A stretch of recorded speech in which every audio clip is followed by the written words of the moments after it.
마태복음 8장 14절로 17절 말씀 보겠습니다.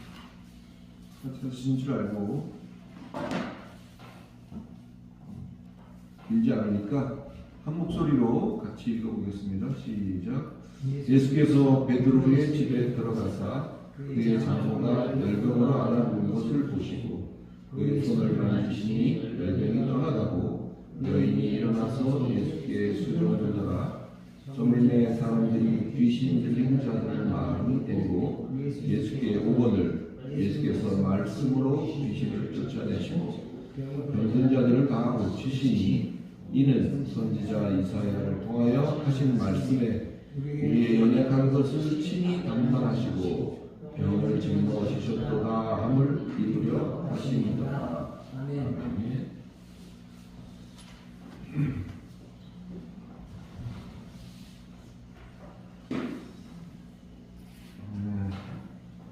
산에서 예수께서 산에 따라 올라갔던 무리들이 같이 내려왔죠. 따라 올라갔던 무리들은 제자들이었어요. 그래서 산에 올라가셔서 입을 열어 가르쳐 가라사대 너희가 이렇게 알고 있는 것들은 사실은 이거다. 또 너희가 저렇게 알고 있던 것들은 사실은 이거다. 이렇게 하나하나 가르치셨던 그런 이제 것이 선상수원이었다면 이제 그것을 마치고 산에서 내려오십니다. 내려오시면서 산의 상황과 산 아래의 상황 이런 것들을 좀 대조적으로 보여주면서 그 중에서 대표적으로 세 가지 질병을 이제 만나게 되고 그것들을 해결하시는 그런 장면이 이어졌었죠. 그래서 첫 번째 문둥병과 중풍병에 대해서 우리가 지난 시간에 한번 상고한 적이 있고 세 번째 이어져 나오는 병이 오늘 본문 속에 나오는 열병입니다. 오늘은 이제 열병과 관련하여 몇 가지 살피며 은혜를 나누고자 합니다. 먼저 오늘 본문의 상황은 뭐죠? 베드로의 집에 가시고 또 베드로의 장모의 열병을 고치시는 그런 상황으로 설정이 되어 있어요. 갑자기 왜 베드로의 집 얘기가 여기에 나왔을까? 이 부분을 잘 우리가 이해하기 위해서는 당시 상황을 적고 있는 5장을 몇 절 좀 볼 필요가 있습니다. 5장을 한번 보시면요. 5장 18절 이후에 두세 절 볼 필요가 있습니다. 5장 18절 볼까요?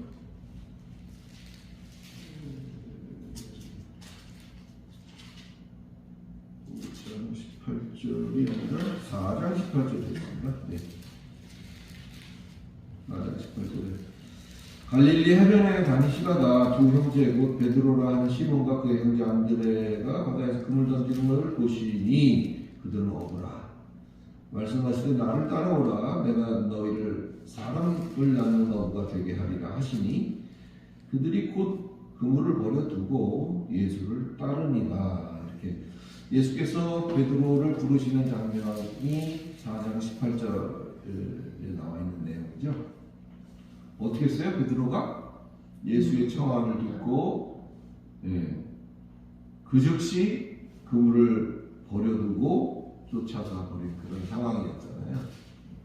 그물을 버려두고 어부가 그물을 두고 갔다는 것은 이제 어부 안에 이런 소리가 같은 거죠. 배도 같이 놓고 갔겠죠. 여기에 대해서는 많은 추측들과 스토리들이 존재하는 것을 실제로 볼 수가 있어요. 대표적인 걸로 하나를 소개해보면 제이 머시라는 미국의 어떤 목사님인데 베드로의 장모라는 어떤 제목의 그 설교 속에서 이런 얘기를 합니다. 예수의 청함을 듣고 베드로가 뭐 망설이거나 뭐 이러지 않고 바로 뭐 즉시 뭐 이렇게 예수를 따라 떠난 상황이 됐잖아요.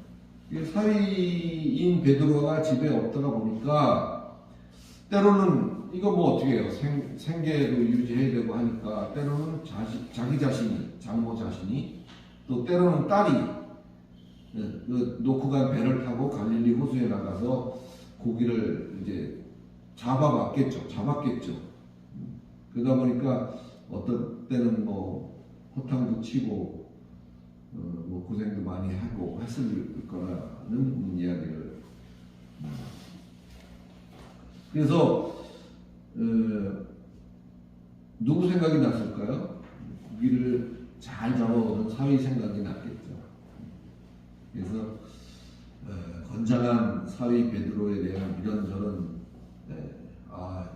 아쉬움도 있고 뭐 그러다 보니까 이제 잘 되지도 않고 이 사람은 이걸 화병이라고 얘기를 했어요. 그래서 화병이 생겨서 자리를 보존하고 누웠다. 근데 그런 설정을 해놓고 있는 것을 볼 수가 있습니다.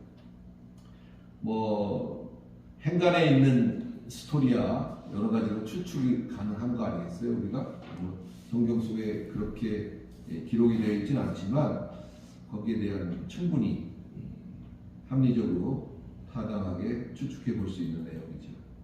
말이 되죠.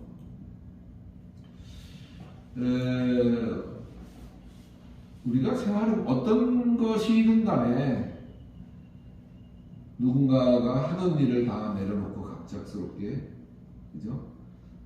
특히 베드로의 경우에는 배와 그물을 그대로 놔두고 예수를 따라 나섰다는 부분은 사실 보통적이지는 않죠.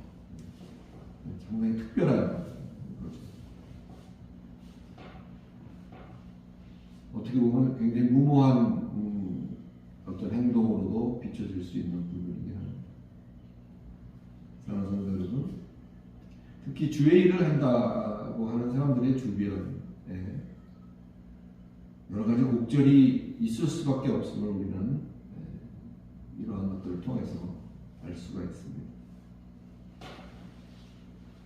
당사자야 어떤 소명과 어떤 그런 것들을 통해서 정말 선택의 여지 없이 기꺼이 따라 나서고 주의 일에 모든 것을 바치는 그런 상황은 될 수는 있겠지만 그 주변은 그와 같지 않은 경우에는 참 어려움이 많은 것을 우리가 이렇게 저렇게 삶 속에서 확인할 수가 있습니다.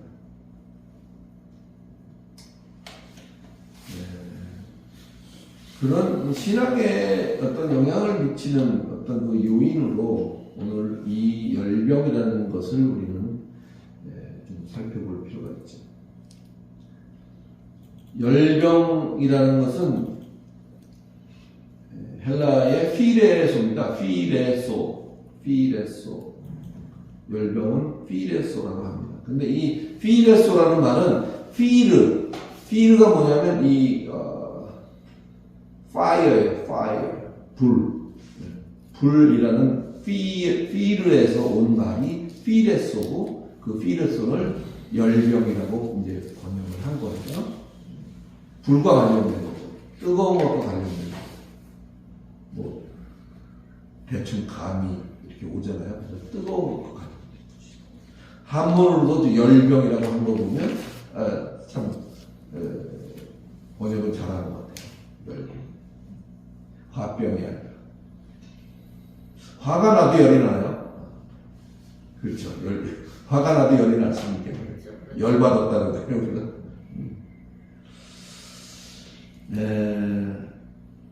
열이 나는 뜨거운 게 문제가 되는 병을 열병이다. 이렇게 통합적으로 말할 수가 있겠죠.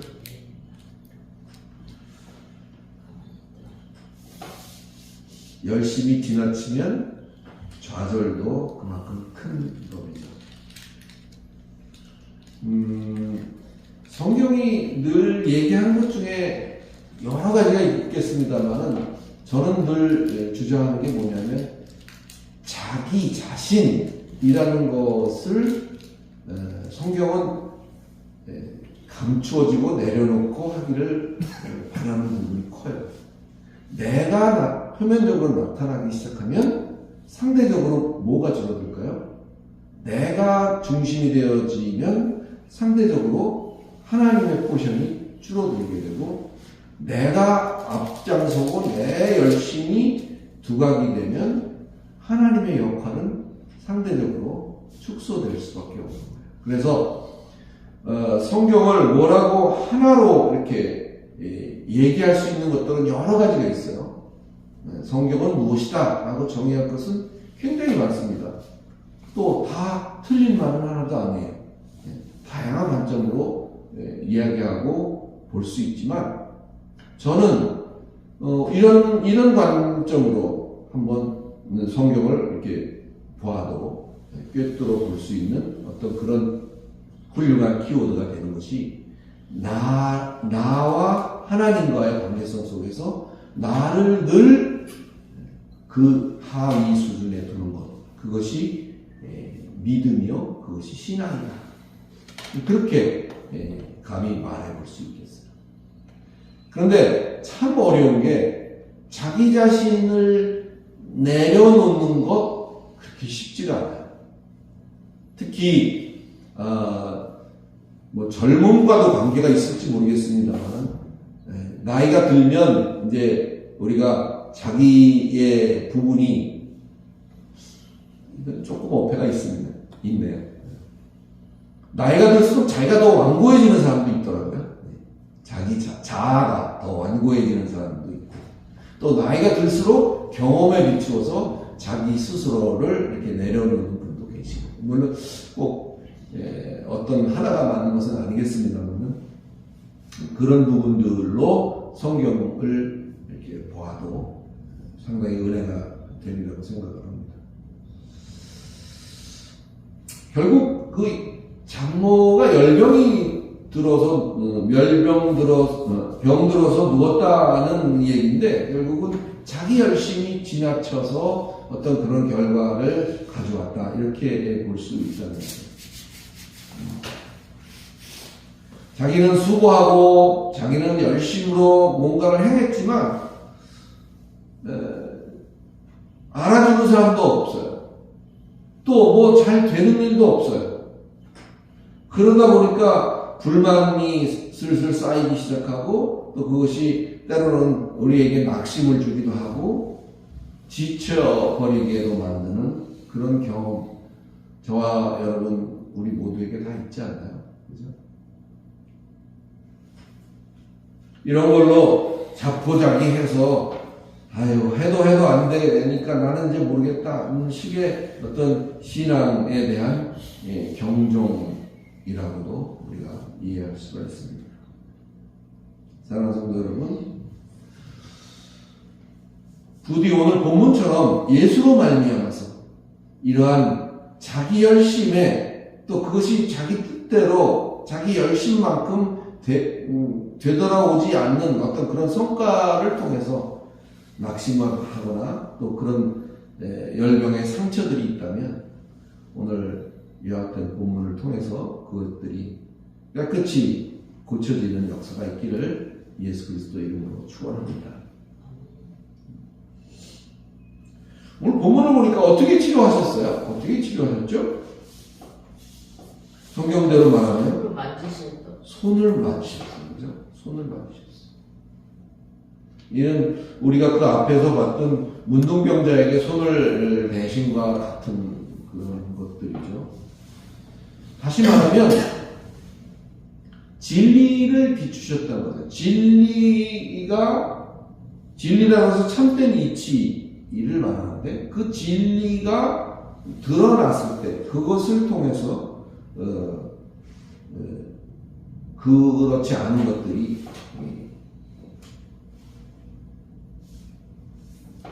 열병이 떠난 그런 결과를 나타냈던 거죠. 이렇게 자기 열심히 이제 어떤 떠나가자 주께서 행하게 하심으로 수종드는 역사가 일어나고 있는 것을 우리가 볼 수가 있죠. 수종이라는 말은 열심과는 좀 다른 거예요. 뭐 행동은 같을 수 있을지 모르지만 지극히 인격적이고 자발적인 사랑의 행동, 그것이 수정입니다. 이 수정이라는 말은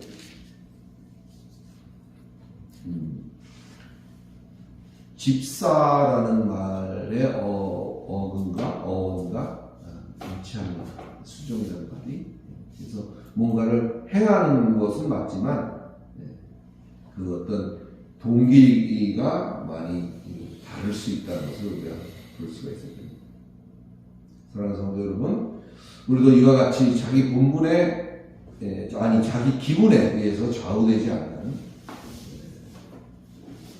진리로 밝혀져서 쉽게 구원해동하지 않는 그런 온전한 믿음의 사람들이 다 되시기를 다시 한번 예수 그리스도의 이름으로 축원합니다.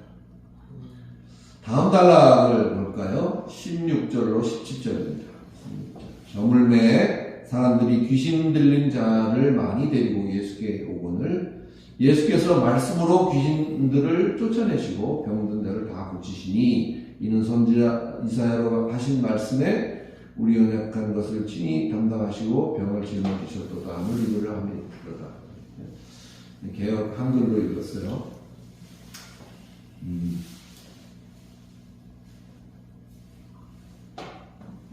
말씀이 뭐죠? 말씀. 사전에는 말을 높여 부르는 것이 말씀이다. 이렇게 정의가 되어 있어요. 보통 같은 또래 길이가 아닌 윗사람의 말을 이렇게 부릅니다. 윗사람이 하는 말을 말씀 이렇게 합니다. 특별히 우리 기독교계에서는 하나님의 말씀을 줄여서 말씀 이렇게 하는, 그렇게 사용되고 있죠. 그런데 설교할 때도 말씀이라고 하고 또 기록된 성경을 읽으면서도 우리가 말씀이라고 하고, 그렇다면 과연 오늘 본문 속에 적혀 있는 말씀은 어떤 말씀일까요? 16절에서 나오는 말씀과 17절에서의 말씀은 과연 같은 것일까? 오늘은 소위 말씀이라고 하는 것에 대해서 17절 말씀은 성경 말씀 얘기하시는 것 같아요. 둘이 같지 않은 건 분명하죠. 16절에서 나오는 말씀과 또 17절에 나오는 말씀이 글자적으로는 말씀 이렇게 썼지만 그것이 과연 같을까? 그렇지 않은 것 같아요. 그래서 이 말씀이라는 것에 대해서 오늘 한번 또 참고해 보겠습니다. 먼저 16절을 보면 한번 좀 보세요. 16절을 보세요. 거기서 말씀이 한 일이 뭡니까? 말씀이 한 일이 뭐였죠? 성경대로 얘기하자면 귀신들을 쫓아내시고 병든 자를 고치신. 그렇죠. 귀신들을 쫓아내고 병든 자를 고친, 그것이 말씀이 한 일이에요. 왜 그렇게 했을까? 17절을 보면 그 이유가 거기에 나타납니다. 17절을 보면 그 이유가 뭘까요? 선지자 이사야를 통해서 이미 전달했고 이미 기록했던 그 말씀들을 이루시기 위해서 그렇게 했다는 것을 알 수가 있죠. 그죠? 그런 성도 여러분, 여기서 우리가 주목해야 될 것이 있습니다. 우리가 지금도 기적이 옛날 성경 이 시대에만 있던 것인가요? 기적이 지금도 있나요? 만약에 이런 질문을 받는다면 여러분은 어떻게 대답을 하실 거예요? 기적을 행하시는 이유는 이미 전달하시고 또는 이미 증거하신 말씀을 보완하여 온전케 하기 위함이라는 사실을 우리는 놓치지 말아야 합니다. 다시 말하면 오늘날도 이와 같은 일이 발생하고는 있는데, 발생하곤 하는데, 이것은 오직 그 당사자로 하여금 선포된 하나님의 말씀이 참이라는 사실을 증명해서 믿어지게 하기 위함에 국한된다는 사실을 우리는 인지해야 됩니다. 무조건 어떨 때 기적이 발생하죠? 저도 모르죠. 저도 모릅니다. 왜? 그것이 그 본인 그 상황 속에 놓여있는 당사자에게 말씀으로써 이미 전달이 되었지만 그 전달된 말씀이 참이라는 것을 증명해야 될 필요가 있을 때 하나님은 그 방법을 사용하신 거죠. 언제, 어떻게, 어떤 방법으로 어떻게 하면 기적이 발생할까요? 이것은 굉장히 어리석은 질문인 것으로 보여집니다. 언제든지 일어날 수 있는 것이고 어떻게든지 일어날 수 있는 것이고 그것은 전제가 뭐라?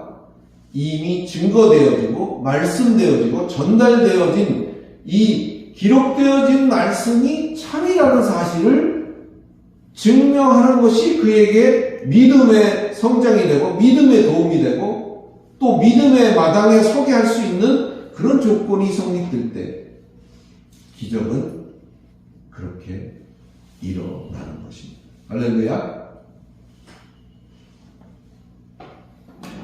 또한 이런 류의 말씀, 이런 류들이 그런 기적과 같은 어떤 이런 것들이 말씀으로 행하졌다는 그런 의미는 잘 보세요. 저를 한번 보세요. 그런 일들이 말씀으로 이루어졌다는 것은 거기에 딴 방법을 가미하지 않았다. 딴 방법을 가미하지 않았다.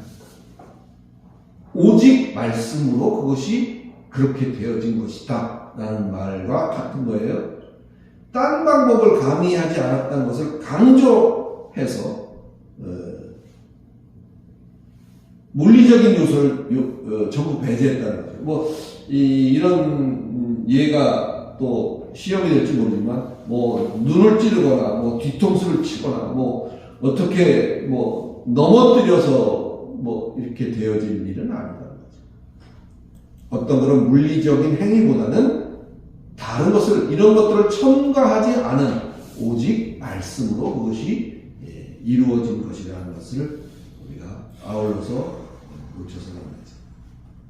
오직 말로만 하는 것이다 그 말이에요.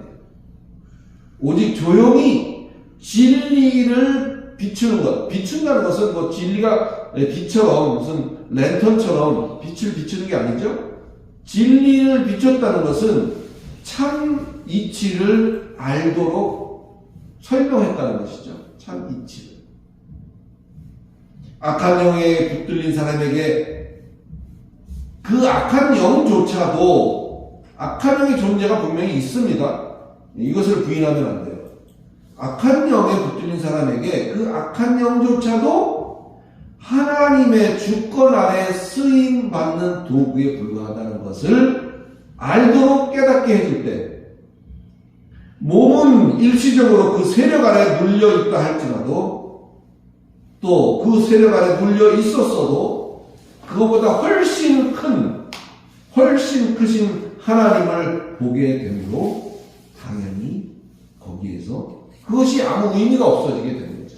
더 큰 어떤 주인을 알게 되었다고 표현할까요? 그래서 그 악한 영보다 훨씬 크신 그 악한 영을 허락하시고 그 어떤 섭리 안에 그를 운영하시는 하나님을 보게 되므로 당연히 거기서 놓이게 되는 이치. 깨달아지시죠? 병든자라는 말은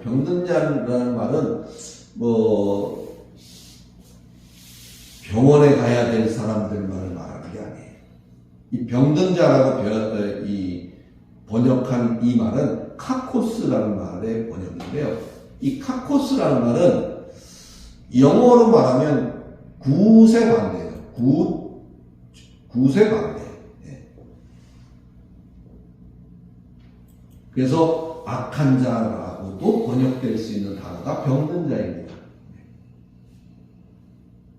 육신의 즐거움만 볼 것이 아니라 믿지 못하는 그것이 또한 병든 것임을 함께 우리는 깨달아야 할 것입니다. 육신의 문제에만 봉착이 되어 있던 생각이 바르고 참된 믿음의 이치를 알게 될 때 그 소망으로 떨쳐 일어나서 바른 믿음 위에 세워지는 역사가 있게 되는 것을 우리가 볼 수 있어야 할 것입니다. 자, 그렇게 이제 말씀을 하셨는데 어떤 말씀을 하셨을까요? 성경에 몇 장 몇 절을 말씀하셨던 것일까? 귀신을 쫓고 낫게 할 때에는 어떤 말씀이 효험이 클까요? 그것만 알면 어떤 상황에서도 그것만 말하고 있으면 될 텐데. 여러분, 성경은 하나님의 말씀입니까? 굉장히 좀 어려운 질문인가요? 성경은 하나님의 말씀이냐라는 질문에 말씀이기도 하고 아니기도 하다. 뭐 이렇게 말하는 것이 답일 수도 있어요. 어떻게 보면 저 목사 되게 위험한 말을 하고 있네 라고 여겨질 수도 있겠지만 성경 속에는요 사람의 말도 여기 안에 들어있고 또 심지어는 사람이 아닌 뭐 아까 얘기했던 어떤 그런 사탄의 말도 이 안에 들어있어요. 따라서 맹목적으로 성경은 무조건 하나님의 말씀이다 라고 맹목적으로 그렇게 생각한다면 엄밀히 말하면 틀린 것이고, 이 성경은 그 예로 제가 늘 자주 하는 얘기가 욥기 8장 7절 말씀이시죠? 욥기 8장 7절 한번 찾아봅시다. 실제로 구약 성경에 욥기 8장 7절. 누가 찾으셨으면 한번 읽어주시고요. 내 시작은 미약하였으나 내 나중은 심히 청대하리라. 네, 제가 이건 전에도 얘기한 적이 있죠. 이 말이 우리는 그 개혁집 그 성구사에 가면 이게 이제 이렇게 액자로 딱 돼갖고 선물용으로 나와요. 그러면 이제 이거 딱 사가지고 개혁집에 가서 이렇게 딱 시작은 이제 시작 막 해서 아직은 뭐 별거 없지만 이제 아주 번창해서 크게 되길 바란다는 의미로 이거를 줘요. 근데 이 굉장히 넌센스다는 얘기를 제가 지난번에 한번 했습니다. 이 말은 하나님의 말씀 아니에요. 뭐죠? 욥의 친구가 욥에게 얘기를 합니다. 욥이 뭐라고 얘기하냐면 친구들이 왔어요. 욥이 뭐라고 하냐면 야, 욥, 너 뭐 잘못한 거 있는 거 아니냐? 한번 잘 생각해봐. 아니야, 난 그런 적이 없고 또 하나님은 그럴 뿐이 아니야. 근데 이렇게 이야기를 했어요. 그랬더니 그 친구가 너 잘 한번 생각해봐. 네가 지금은 미미한 아주 사소한 거짓말을 하고 있을 수 있는 거지만 갈수록 너는 큰 거짓말로 하게 될 것이고 그것이 결국은 이제 큰 범죄로 이어질 것이다. 이런 이야기 속에서의 하나의 이야기인 거예요. 나중에 시간이 궁금하시면 욥기를 한번 쭉 읽어보세요.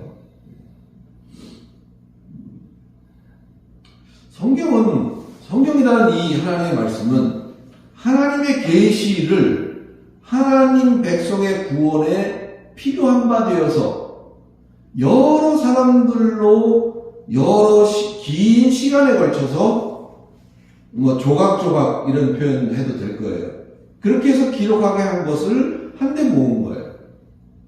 그래서 여러 다양한 방편 속에 다양하게 담아 놓으신 하나님의 뜻을 글자로 기록해 놓은 것, 이것이 성경이다 이렇게 볼 수가 있는 거죠. 나중에 이렇게 성경 이런 기본적인 성경이라든지 뭐 예배 순서에 나오는 뭐 어떤 것은 어떤 의미인가 하는 것들도 한번 같이 상고해 보는 것도 기회가 되면 한번 하겠습니다만은 그냥 우리가 남들이 그렇다니까 그런가 보다 이렇게 하지 마시고 자기 자신의 어떤 이성을 가지고 옳게 알아서 바르게 아는 그런 지식이 굉장히 중요한 거죠. 그래서 굳이 사도신경이라는 것도 왜 이 예배 순서 속에 사도신경이 들어가 있고, 우리는 먼저 사도신경에 개정판을 올려놓은 이유는 딱 한 가지예요. 그냥 습관처럼 누가 빨리 외우냐의 문제, 외우냐, 읽느냐. 읽다 못해 이제는 외웁니다, 우리가. 그래서 사도신경 요이 땅 하면 잘잘잘잘잘 해서 딱 끝나요. 이 사도신경은 어떤 성격의 것이며, 그것이 그렇게 누가 빨리 하느냐에 의해서 믿음이 좋고 나쁘고가 갈려지는 것이 아니다. 그래서 우리는 좀 떠듬떠듬 잘 모르는 번역으로 기록해놓고 천천히 읽자는 뜻에서 이걸 이렇게 해놓은 거예요. 결국은 뭐 얘기가 좀 곁으로 갔습니다만은 요한복음 1장 1절에도 보면 태초에 말씀이 계셨고 또 말씀이 하나님과 함께 계셨는데 이 말씀이 곧 하나님이다. 뭐 이렇게 이야기한 부분도 있어요. 이게 뭘 말하고 있는 거죠? 그 말씀이라는 것이 단순한 글자를 말하는 게 아니라는 거죠. 말씀은 곧 하나님이고 온 우주에 가득 차 있는 제2위 성자 하나님, 제2위의 성자 하나님임을 분명히 깨달을 수 있기를 간절히 축원합니다. 여기서 하나 좀 불만은 있어요. 하나님 여호와의 증인 아시죠? 여호와의 증인들도 여호와가 있고 그 다음에 예수가 있어요. 근데 그들이 말하는 예수는 전능자 여호와의 아들이에요. 그러니까 삼위적인 개념이 없어요. 우리는 다 아는 것을 전제로 해서 하나님의 아들, 독생자 예수 뭐 이런 얘기를 스스럼 없이 합니다만은 사실은 굉장히 깊이 생각한 후에 얘기하셔야 될 부분 중에 하나예요.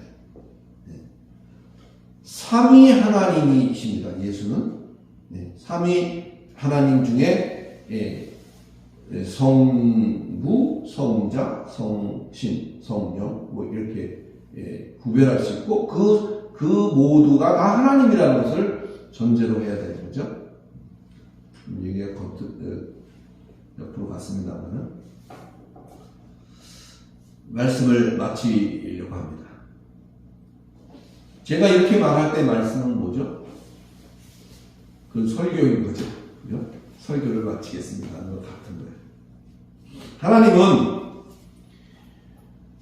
우리가 기록된 계시를 읽을 때 성령으로 우리가 진리를 깨닫게 하시고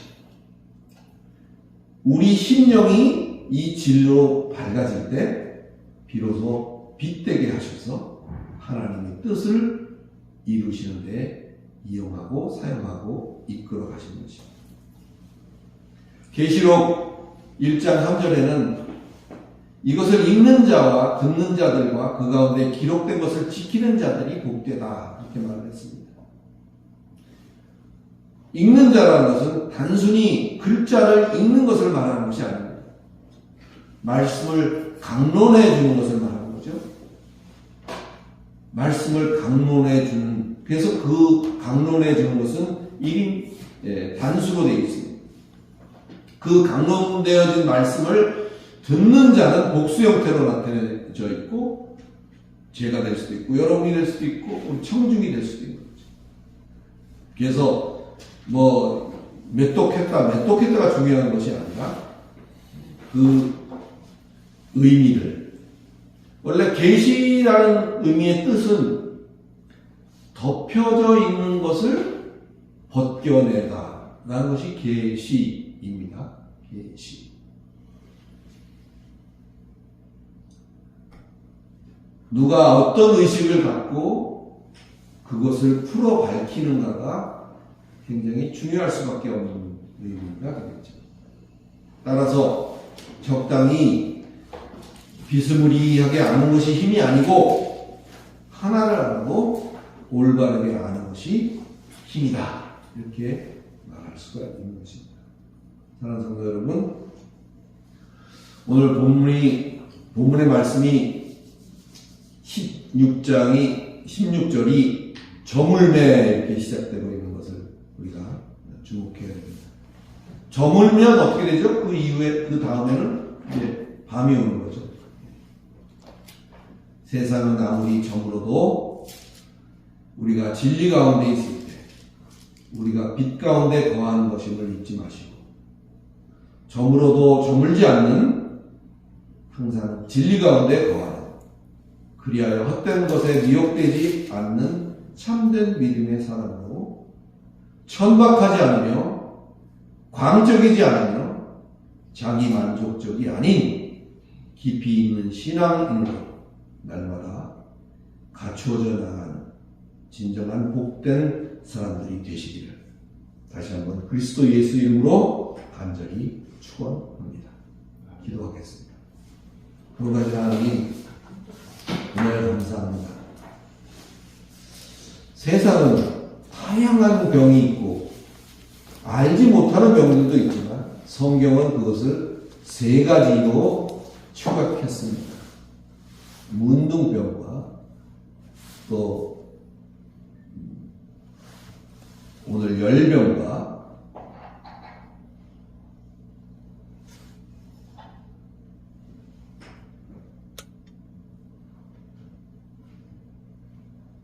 중풍병 이렇게 요약을 했습니다.